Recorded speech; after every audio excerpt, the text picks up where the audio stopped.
रामगिरी महाराजांच्या वक्तव्यावरून वाद झालाय। आरपीआय सचिन खरात गटाचीही आता या वादात उडी मारल्याचं पाहायला मिळतंय। धार्मिक भावना भडकावणं अत्यंत चुकीचं आहे असं सचिन खरात गटाने म्हटलंय।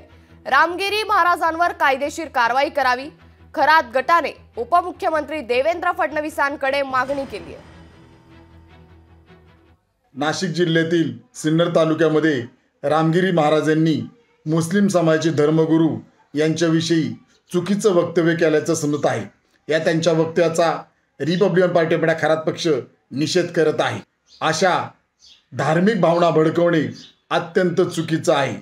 म्हणूनच Republican party of India Kharat पक्षातर्फे महाराष्ट्र राज्याचे माननीय उपमुख्यमंत्री तथा गृहमंत्री देवेंद्र फडणवीस साहेब आम्ही आपणास मागणी करत आहे की रामगिरी महाराज यांच्यावर गुन्हा दाखल झालेलाच आहे, त्यांच्या यापुढे लवकरात लवकर कायदेशीर कारवाई करावी।